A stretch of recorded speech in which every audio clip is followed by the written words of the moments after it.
with much delight that we'll meet you again to talk about something pertinent that perturbs the smooth functioning of life in our society.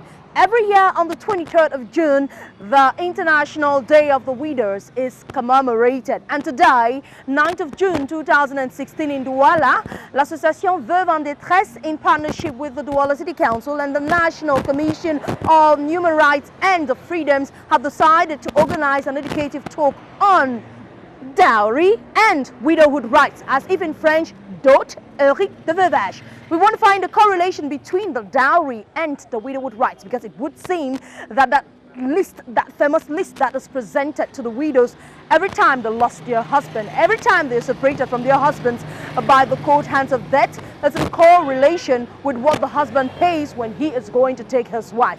Now we're going to talk to a traditional ruler who will explain to us what the dowry is, who pays the dowry and under what conditions, and is there any correlation between the dowry and the widowhood rights, and if there is one, could there be a possibility where the dowry is not paid so that if one party is separated from the other by the court hands of that, the other will not suffer the psychological and emotional trauma and then have to suffer financial loss because they have to pay dowry that was paid by another?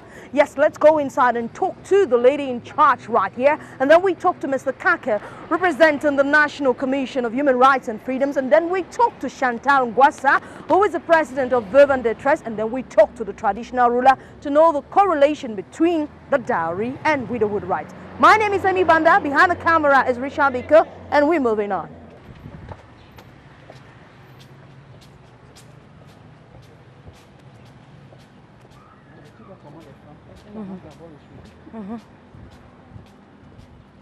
And here we are in the office of Mrs. Kankombo Marie-Claire, who is the Secretary General for the Regional Bureau of the National Commission on Human Rights and the Freedoms. Vous savez, quand on parle de violences faites aux femmes, c'est l'un des éléments fondamentaux de violences faites aux femmes. La plupart des femmes, surtout les veuves qui constituent un groupe vulnérable, sont victimes de ce genre de pratiques. Mais la dot ne concerne pas surtout les veuves, mais c'est le début de l'entrée en union avec l'homme. Ce qui fait que lorsque la femme est en processus de mariage, on demande la dot. Et quand cette dot est déjà versée, c'est comme si c'était une forme de vente. Ça dépend des pays, ça dépend des religions, ça dépend des cultures. Et cette dot aussi fait l'objet, parfois, de restrictions de demande. Si jamais se comporte mal, ils vont demander de reverser cette dot-là. Bon, en ce qui concerne les veuves, lors des décès de leur... Parce que quand on dit veuve, ça veut dire que l'un des conjoints, ou bien son conjoint mort, et là maintenant, elle se retrouve devant une situation désespérée. Pourquoi désespérée? Parce que la belle famille pense que ce n'est pas un être. Et que parce qu'elle a été dotée, qu'elle doit subir tout genre de rites. Ça veut dire les violences, interdictions. Cette belle famille, la plupart des fois les femmes. Non, les hommes. La belle famille, beaucoup, ce sont des hommes. Les hommes qui sont beaucoup plus. Parce que les hommes pensent que la femme ne doit pas hériter. La femme ne doit pas hériter, c'est un être secondaire. Et là maintenant, on lui demande de ne pas hériter. Ça veut dire qu'elle subit des tortures, rester couchée, ne pas avoir accès aux visites, ne pas parler. Ça veut dire qu'elle est réduite à un animal. Raison pour laquelle, quand elles font ce genre de débat, c'est nécessaire de supporter ce genre de femmes. Moi, au niveau de la commission, elles sont toujours la bienvenue. Et il faudra déjà voir, est-ce qu'on ne peut pas codifier ça, interdire même cette rite de veuvage. Parce que quand on parle de rite de veuvage, c'est la tradition. La tradition ne saurait être au-dessus de la loi. La tradition ne peut pas être au-dessus de la loi. Il faut que la tradition respecte les dispositions d'un État. L'État interdit des violences faites aux femmes. L'État a ratifié le convention. Pourquoi est-ce que la famille, les parents, les traditionalistes continuent à pratiquer cette forme de torture? Billions, you have a question. Yes. I'm taking cognizance of the important information that you're sending out, because if it is your daughter-in-law today, it could also be your daughter tomorrow who is the daughter-in-law of another family. Are they taking heed to the message to ensure that these forms of violence, these barbaric practices under the pretext of tradition, are not meted on the women who are already vulnerable? Oui, ce que moi je peux dire à propos de ça, c'est que c'est vrai que c'est pas facile de réviser des textes, sur les violences faites aux femmes. Parce que quand vous regardez les conventions faites sur l'interdiction des violences faites aux femmes, cette pratique traditionnelle ne figure pas. Ça veut dire le veuve, les veuvages, parce qu'on parlait seulement des personnes vulnérables. Pourtant, les veuves constituent une grande partie de la population dans le monde. Moi, à mon avis, ce que je peux suggérer, c'est de revoir peut-être soit un avenant à la convention sur l'élimination de toutes les formes de discrimination faites à la femme. Parce que là, maintenant, et il faut voir quelles sont les différentes pratiques par pays, par culture. Parce qu'il y a des gens vraiment qui passent un an avec le noir, et des fois même tu passes 6 mois, tu ne vois pas le dehors. Cela arrive pour deux raisons. Il y a l'exagération qui arrive dans toute œuvre humaine. Ça, c'est la première raison. La seconde raison, c'est un problème économique. Parce que le papa qui a fait faire les études à sa fille estime qu'une fille qui est médecin, une fille qui est ingénieure, n'a pas de raison d'aller en mariage sans que lui ne puisse avoir de quoi rembourser un peu les frais d'études qu'il a engagés pour sa fille. Ça fait sourire, mais à certains moments, on voit arriver dans des listes à peu près 75 casiers de bière et de jus et tout le reste, beaucoup d'argent, parce que ce papa ou cette famille estime qu'il faut qu'il y ait un remboursement des frais qu'ils ont engagés. C'est pour ça que je parle du problème économique.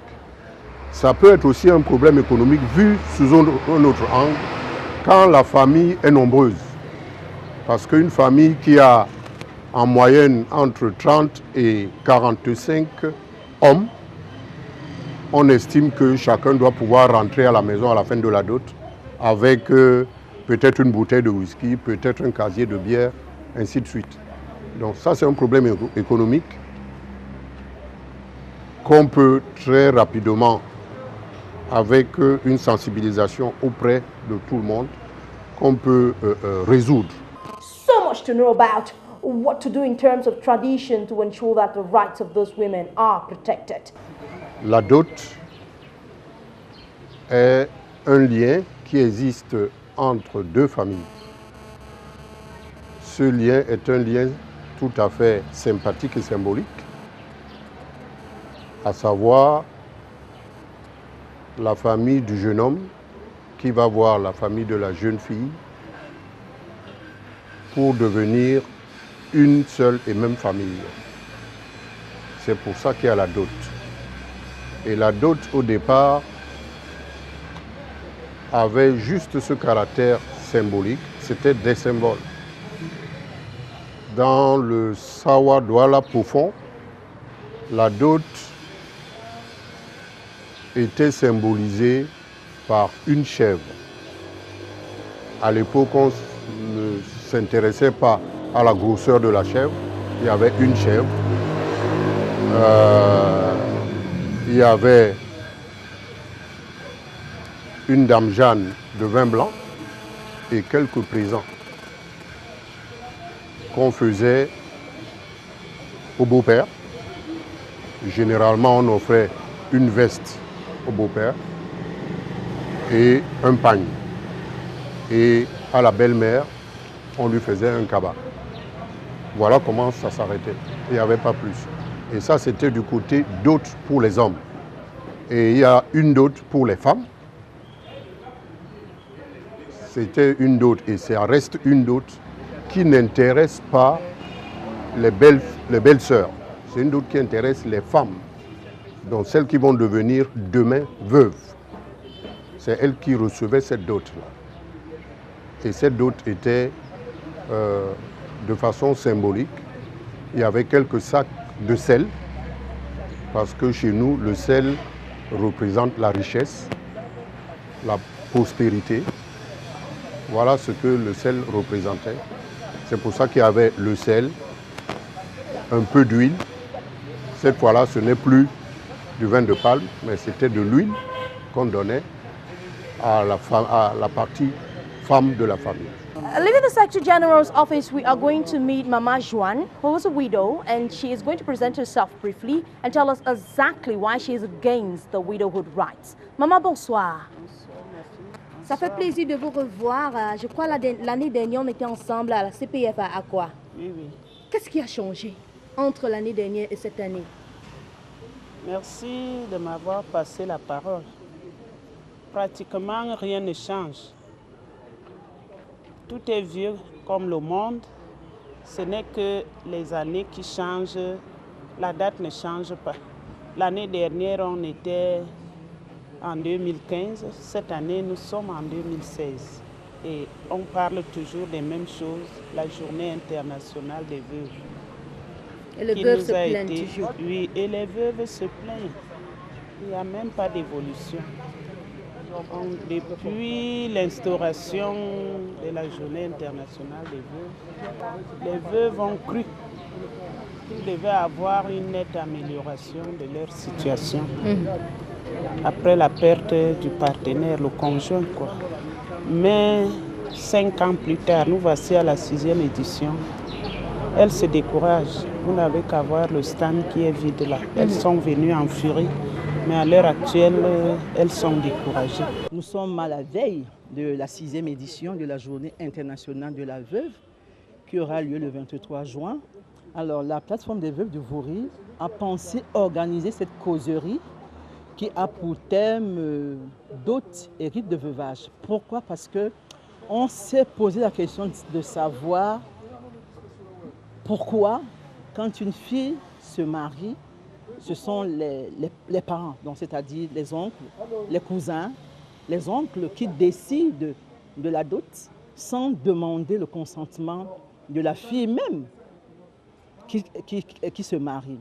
Alors de l'autre côté, on s'est posé la question de savoir si cette liste qu'on dresse pendant la dot n'a pas un rapport avec la liste qu'on dresse à la veuve pendant le décès de son époux, moyennant 1,5 million, sans compter de la nourriture, sans compter de la boisson. Je vais jusqu'à dire qu'à la fin du port de ce bleu, les hommes dressent une liste à la veuve, moyennant parfois une chèvre. Alors, raison pour laquelle on a pensé à relier la dot et les rites de veuvage. Alors cette causerie entre en grande ligne avec le thème de cette année qui parle de synergie et d'intervention en faveur des veuves et des orphelins. Ce thème de la 6e édition interpelle les acteurs que j'ai cités tout à l'heure dans l'histoire traditionnelle religieuse qui sont une partie prenante, qui doivent taper du poing sur la table pour mettre fin aux souffrances ou aux violences multiformes dont sont victimes les veuves. Le problème des veuves ne concerne pas seulement les veuves, elles concernent des femmes qui ont encore leur mari. Et je l'ai dit tantôt, les veuves ne sont pas contre les rites de veuvage, mais elles sont contre la pratique de ces rites qui sont entourés de vengeance, de sorcellerie et de règlement de comptes. Pourquoi? Parce qu'après ce traitement, qui auparavant était une thérapie pour la veuve, de la vie qu'elle a eue avec son mari et de celle qu'elle va commencer avec ou sans enfant, cette thérapie était un appui, un apport pour la veuve pour sa nouvelle vie. Mais il a été prouvé que pendant ces rites, les belles-sœurs et les belles-mères, les beaux-frères en profitent pour lancer des sorts. Raison pour laquelle j'ai parlé de sorcellerie, des sorts à la veuve. Il y a des belles-sœurs qui disent carrément que tu ne mangeras pas de cette pension de réversion. Et on a vu des veuves qui sont décédées. On a vu des veuves qui, à partir de ces rites, ont été victimes de beaucoup d'autres maux. Raison pour laquelle les femmes aujourd'hui fuient ces rites de veuvage. Elles vont se réfugier à l'Église, qui est une institution qui lutte contre toutes ces violences faites aux veuves. C'est vrai, nous avons le protocole de Maputo, nous avons la CEDEF, qui est une convention contre l'élimination de toutes les formes de violence à l'égard des femmes. En même temps, un traité international qui protège les femmes. Mais seulement cela ne suffit pas.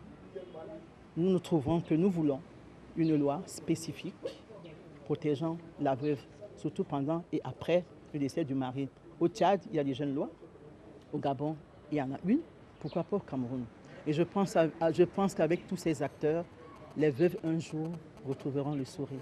Les gens peuvent exagérer, pas parce que c'est comme ça, mais parce qu'on a toujours envie de faire au-delà de ce qu'on devrait faire. Ce problème part de la relation que la femme mariée a avec sa belle famille.